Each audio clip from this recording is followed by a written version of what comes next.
जय हिंद दोस्तों। Dictation start होगी 5 सेकंड बाद। स्पीड 80 शब्द प्रति मिनट। Ready, start. उपाध्यक्ष महोदय, मैं समझता हूँ कि अब तक इस वैदेशिक नीति पर न केवल इस ओर के सदस्यों ने ही बल्कि दूसरी ओर के सदस्यों ने भी प्रधानमंत्री जी को धन्यवाद दिया है। इसलिए मैं अपनी तरफ से धन्यवाद देकर उनका बोझ बढ़ाना नहीं चाहता। इसमें कोई संदेह नहीं कि इस सदन के सभी सदस्य, चाहे वे किसी भी पार्टी से संबंध रखते हों, इस बात से पूरे सहमत है कि हमारी विदेश नीति ने संसार में हमारा सिर ऊंचा उठा दिया है।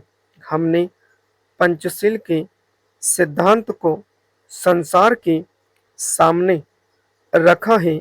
यदि हम उसके आधारभूत सिद्धांत पर दृष्टिपात करें तो हमको पता चलता है कि हमने संसार में एक जो सबसे बड़ा काम किया है वह यह है कि हमने तनाव को कम करने का प्रयत्न किया है। Para change.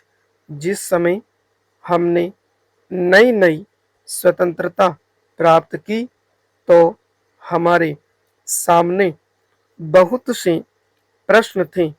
उनके साथ ही हमारे दो बड़े गुट थे जो कि एटम बम और दूसरे बम लिए हुए हमको चुनौती दे रहे थे कि अगर हमने उनमें से किसी एक गुट में सम्मिलित नहीं हुए तो हमको बड़ी कठिनाई होगी। उस समय भी हमारे प्रधानमंत्री ने हमारे देश की वैदेशिक नीति को इसी स्तर पर रखा जिसके कारण आज हम संसार में अपना सिर ऊंचा उठा सकते हैं। हमने जो संसार के सामने पंचशील के सिद्धांत को रखा उसका सबसे बड़ा फल यह हुआ कि एक सम्मेलन हुआ जिसकी ओर मैं आपका ध्यान दिलाना चाहता हूँ। इस सम्मेलन में बड़े उत्साह के साथ संसार के 29 राष्ट्रों ने, जो कि एशिया और अफ्रीका से संबंध रखते थे, यह घोषणा की कि हम संसार में तनाव कम करना चाहते हैं और साथ ही हम यह चाहते हैं कि संसार में जो विभिन्न सामाजिक और आर्थिक नीतियां हैं वे साथ साथ चल सकें। हमारी वैदेशिक नीति में जो सबसे महत्वपूर्ण चीज है वह है सह अस्तित्व की भावना। उसी भावना के फलस्वरूप हम देखते हैं कि आज कोरिया का युद्ध नहीं हुआ जो कि एक तीसरे विश्व युद्ध के रूप में परिवर्तित हो सकता है। हमारी इस नीति के कारण हमारे अमेरिकी मित्र हमसे कुछ अप्रश्न भी हो गए, लेकिन यदि हम ऐसा न करते तो आज संसार को तीसरा युद्ध देखना पड़ता। मैं बहुत ज्यादा समय नहीं लूंगा, थोड़ा ही लूंगा। पैराचेंज। उपाध्यक्ष महोदय, मैं निवेदन कर रहा था कि जब हम कोई प्रश्न उठाएं तो यह देखें कि हम इसमें से कहाँ तक बढ़ा सकते हैं। किसी चीज का मूल्य क्या हो, महंगी पड़े या सस्ती पड़े, इसको हमें विशेष नहीं देखना है। गांधी जी ने कितनी ही बार हम लोगों को यह बात समझाई कि मूल्य किसी चीज का रुपए पैसे में क्या है, यह कोई महत्व की बात नहीं है। आप जानते होंगे कि एक वस्तु जो कि हमारे देश में बहुत सस्ती मिलती है, वही वस्तु दूसरे देश में महंगी मिलती है। पैराचेंज। इतना निवेदन करने के बाद अब मैं श्रम विभाग की जो रिपोर्ट है उसकी एक मद की ओर तुरंत आ जाता हूँ। जैसा कि पहले मैंने कहा, मैं समझता हूँ कि हमारे इस श्रम विभाग का महत्व दिन प्रतिदिन बढ़ेगा। बहुत से प्रश्न हैं जिनकी तरफ आपका ध्यान भी नहीं है।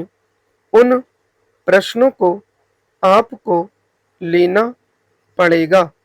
आज आपका श्रम विभाग अधिकतर औद्योगिक श्रमिकों की ओर ध्यान दे रहा है।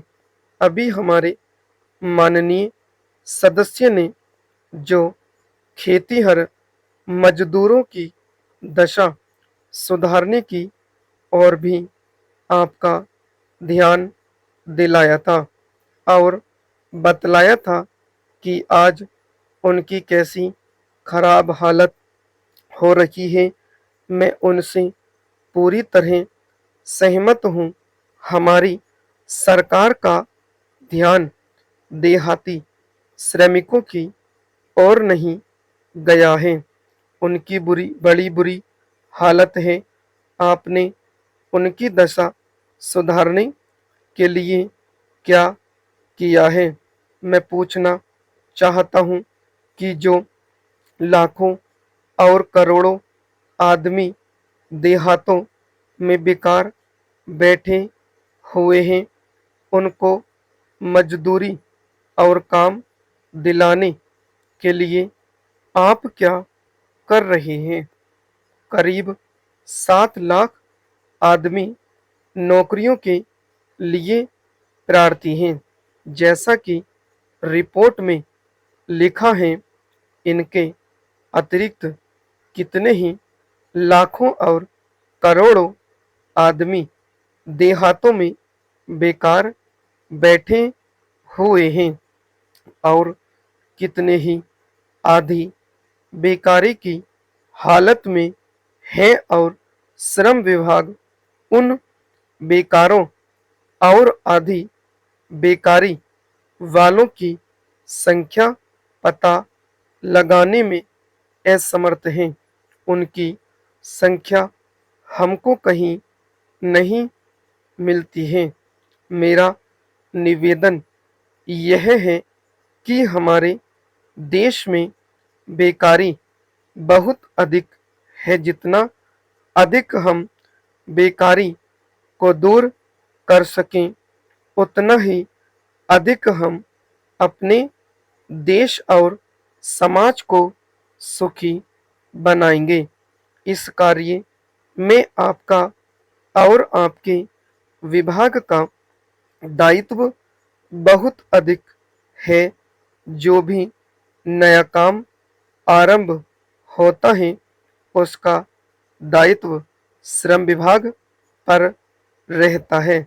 धन जनता की भलाई के लिए खर्च होना चाहिए। स्टॉप। दोस्तों, डिक्टेशन पसंद आई तो लाइक शेयर और सब्सक्राइब करें ताकि सभी तक नोटिफिकेशन पहुंच सके। आप मेरे Telegram group steno with Waseem search करके भी जुड़ सकते हैं। वहां पर महत्वपूर्ण शब्दों की आउटलाइन आपको दी जाती है। धन्यवाद दोस्तों।